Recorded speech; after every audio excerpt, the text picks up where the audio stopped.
next matter is item variance 2021-0022, Carolina Outdoor Services. Or no, we have to do roll call, right? Yes, sir. Okay. Well, first we have to do swearing in of members.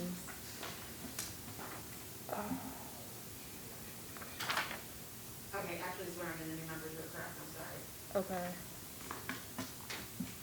So we have new members tonight on the board that have to be sworn in at this time.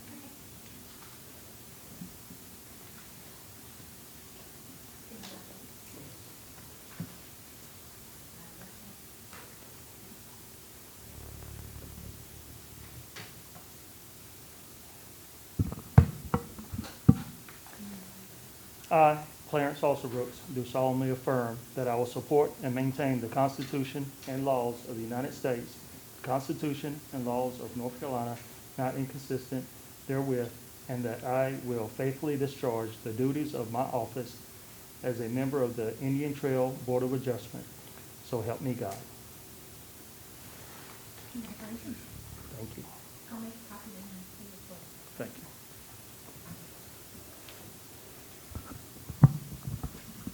Okay, now we will do roll call. Right to left. Aaron Cunningham. John Henry. Clarence E. Alsobrooks, Jr. Jarde Washington. Jennifer Marr.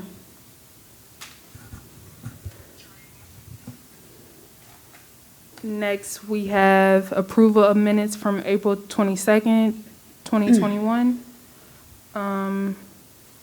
Some wording or words were changed a little bit, but somebody can make a motion to approve or deny the minutes. I'll make a motion to approve the minutes as read. This is Jennifer Marr. I second that. Okay, great. Or everybody, all in favor of the approval of minutes? Aye. Aye. Aye. Okay. The next matter on the agenda is variance 2021-0022, Carolina Outdoor Services, a request for a conditional use permit. The hearing on this matter is judicial in nature and will be conducted in accordance with special due process safeguards. All persons who wish to testify in this case should have signed up on the sheet for this hearing. So did you guys sign up? Okay. Downstairs, yeah. Okay. If you wish to speak, please go now. Okay, you guys signed it. How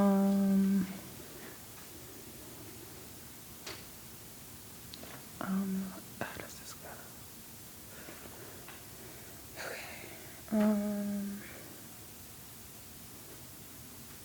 Do I read three? Okay. Before opening the hearing, I would like to give board members a chance to reveal possible conflicts and to withdraw from this proceeding if necessary. Does anybody have a reason to excuse themselves? Okay.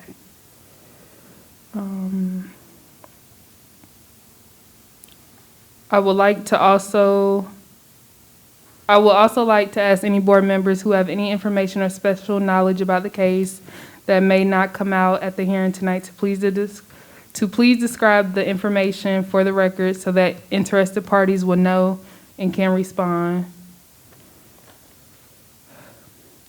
In this hearing, we will first hear from staff and other town witnesses, then from the application and their witnesses, and then from opponents to the request.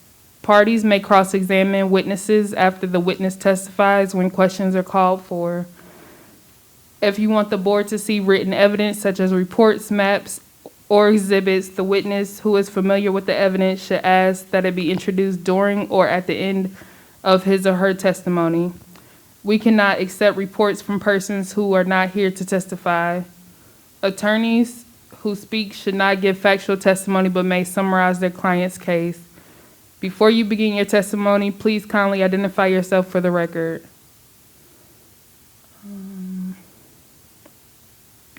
I now open the hearing on the case variance 2021-0022 and ask for testimony from the town staff.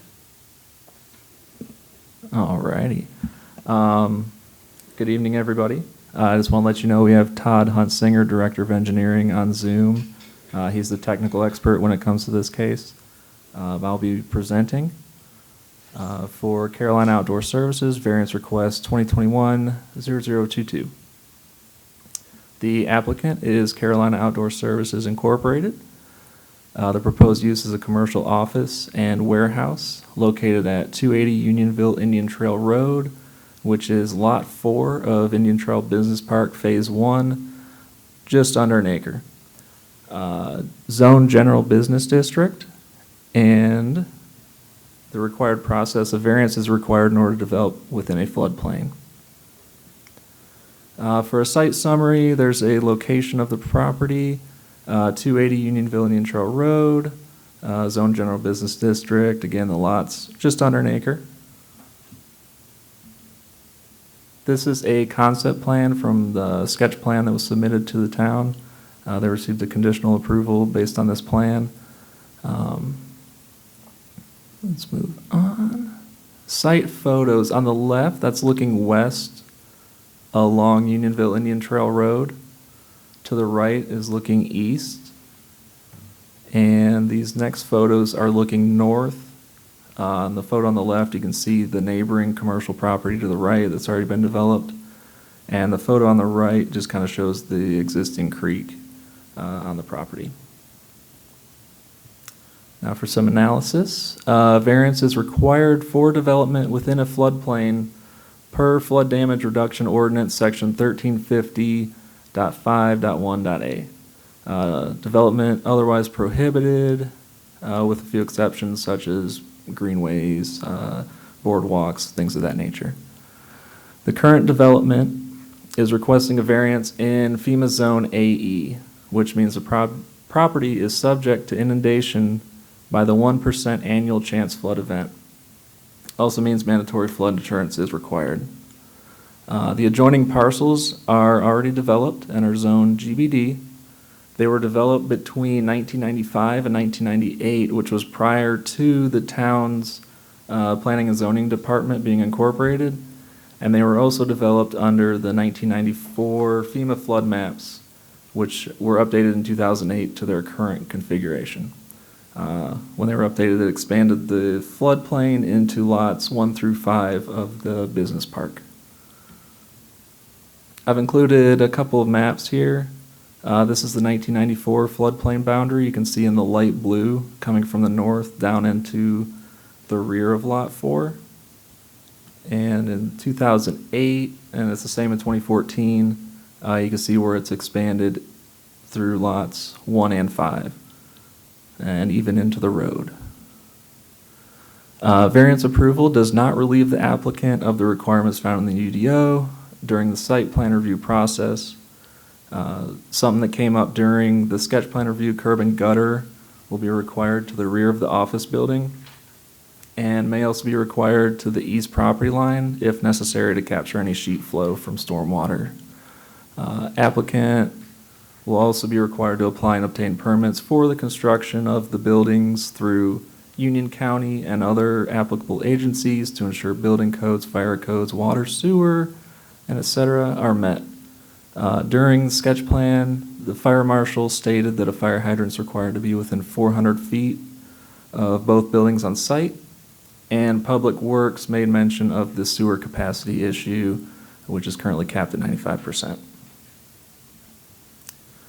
The engineering department has a stormwater database, and an investigation of that didn't show any recent requests or historical requests from surrounding property owners for stormwater issue investigation.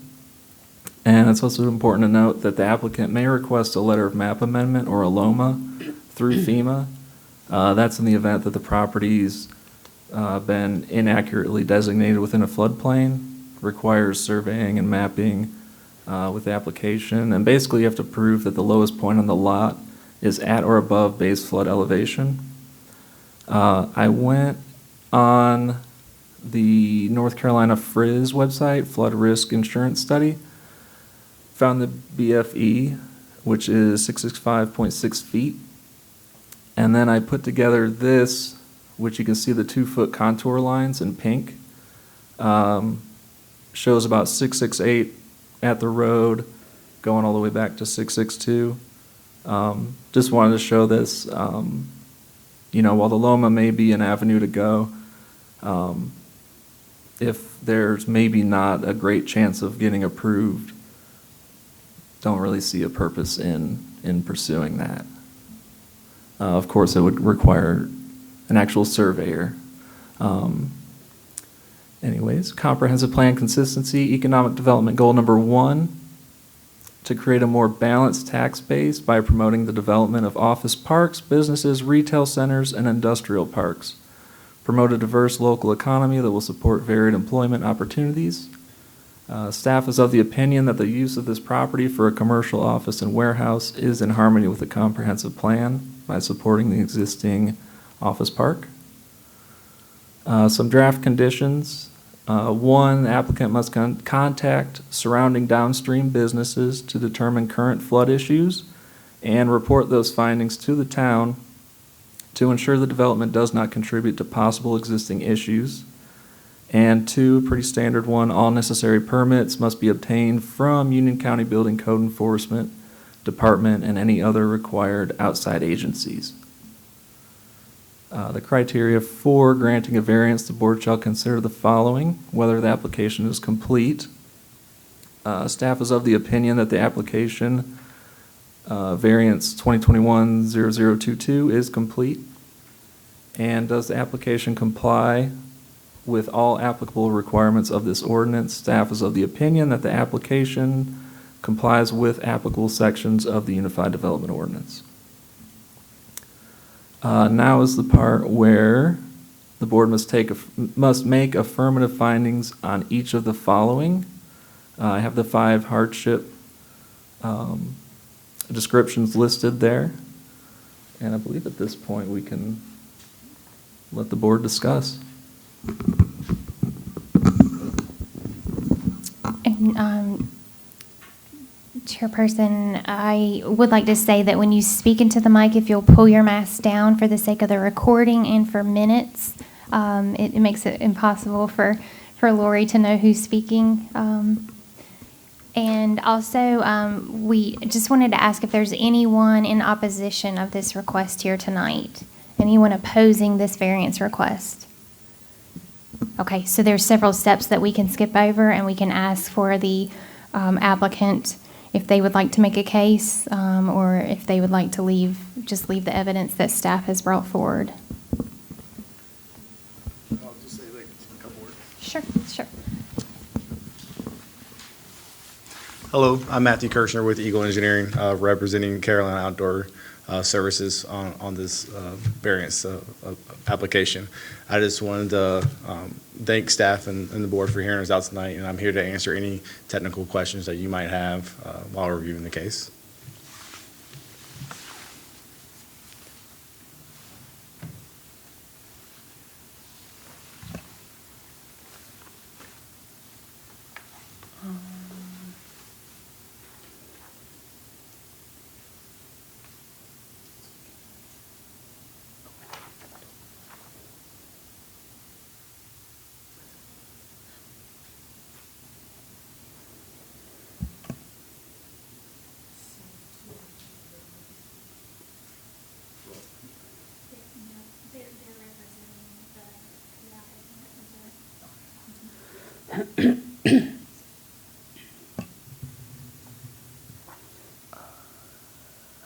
Okay, so at this time, the board can make a discussion to discuss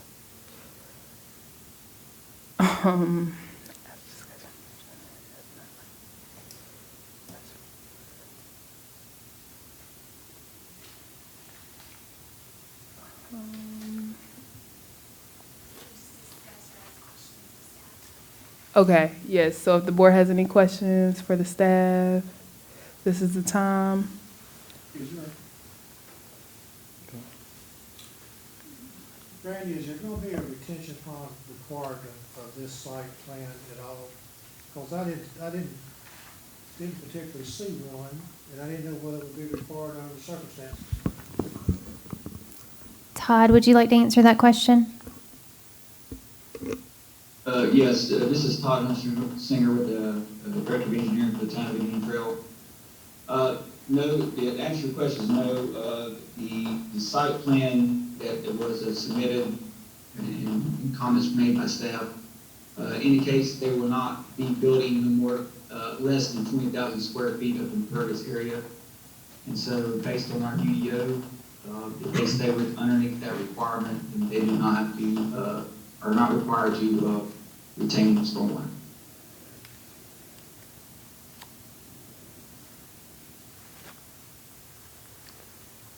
Clarence also Brooks. Will the applicant be required to maintain the same look, frontage look as the other neighboring buildings?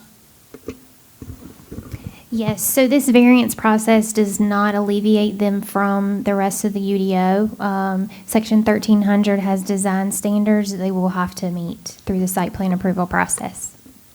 Does that include the same elevation for the building? Will it be the same height or anything else? Do you know if that is required or in the UDO? So that's more of floodplain answer as to what the level of what they have to build it up to. Todd, did you want to speak to that? Yes, there will be, if they don't go through a process of getting a map revision from FEMA, then, and they just continue on with the variance, then they will be required to apply through the town a floodplain permit and basically indicate all that information as far as base flood elevation for their finished floor elevation. And I believe it's at least a minimum of 1 feet above that, above the base floor elevation. It's 1 foot or 2 foot. I apologize for not knowing that offhand, but I think it's 1 or 2 feet, which basically the town will require once we get the permit application and review it. So they have to go through all that process. Thank you.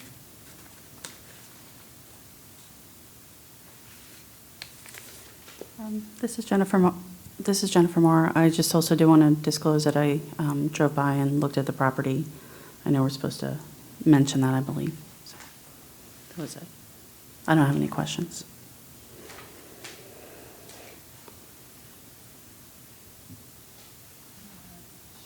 Just so I completely understand, this is considered upstream from the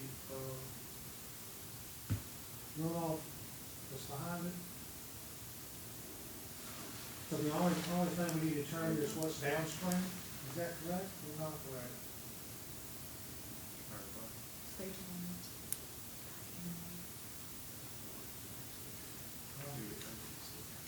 Oh, I'm sorry.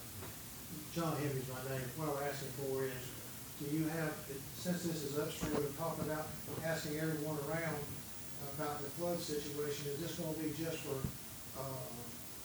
downstream, or is this gonna be upstream and downstream in this evaluation? It looks like Todd is trying to speak. I'm sorry, I can't really understand this question. I think, John, are you referring to if you go back a slide, maybe two there, are you referring to those conditions? Yes. So this is only, Yes, this is only downstream. I'm sorry, this is Todd Hunsinger again. What the town will require the developer to do, and I've made comments to the planning department about this, is even though the surrounding business owners, we have never really been in contact with any stormwater issues, but some simple fact that this is in a sensitive area based on the FEMA flood maps, we're going to require them to go out to the neighboring business owners and discuss, talk to them about what they're seeing as far as any kind of issues out there, because they're obviously going to be upstream from those business owners, and obviously contributing additional flows due to what they're trying to build. So we will require them to do some reach out, as far as that goes. Does that answer your question? Yeah.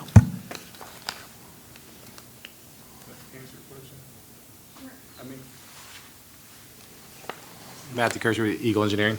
We are the farthest part, so we're at the very edge of that stuff, so everybody else is behind us. So there's nobody ahead of us on that stream. We're at the very top of it, so it's pretty much just clipping our property. It's the top of it. Okay. So it'll be everybody behind us.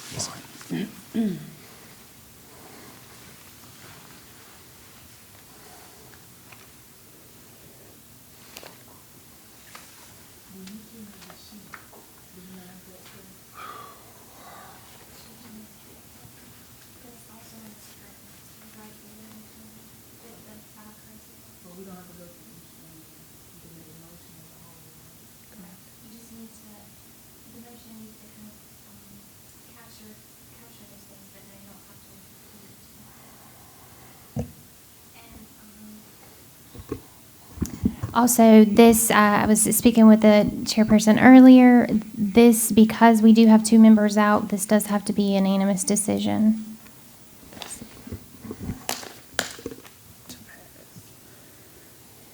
Does anybody else have questions or concerns? Okay. The questions that we have to find, are on your screen. If you read through each one, you either vote yes or no, and a reason why, but we're not gonna go through each one, individually. We could take a few minutes, to vote as a whole piece, but somebody has to make a motion. Mr. Darren Cunningham, I'd like to make a motion to approve the variance, You want to You have to specify the state a variance? reason. Specify it. especially the variance of being allowed to, the construction in the floodplain.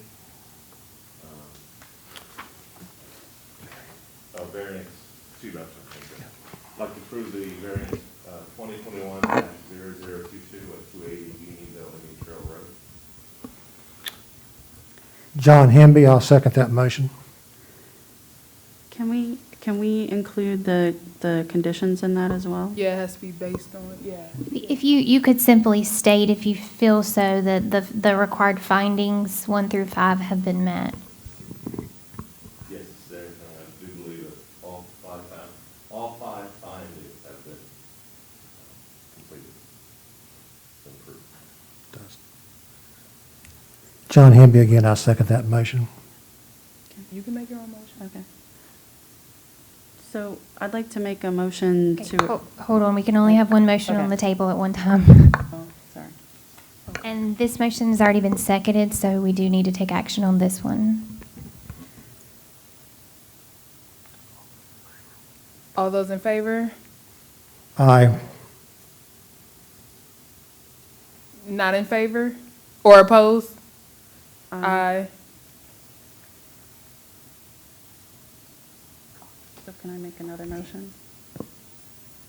Well, essentially, it was at 3-2. It requires more than just a majority vote, so it's denied by the action that you just took. She just wants to make a motion. I just want to add the conditions, but Yeah. that's, The second then we one. said we can only vote on the first thing. So he added the conditions 1 through 5 in his motion. No, I meant the two draft conditions Yeah. that were on the previous slide. Okay, those are included in the staff. Those are automatically a part of it. That's why we went through each Okay. one of them. I apologize. Is it possible to revote? I Yeah, misunderstood the because directions. that wasn't clear to me either. I was basing it on her conditions. Would you like to restate your motion or withdraw and redo your motion? I would prefer if it came from the original motion maker. I'd like to withdraw my motion. We have to vote. I'll second it. John Hamby. All those in favor? Aye. Aye. Unanimous, okay. Okay, and then do we have a new motion on the floor? This is Darren Cunningham, I'd like to make a motion to approve the variance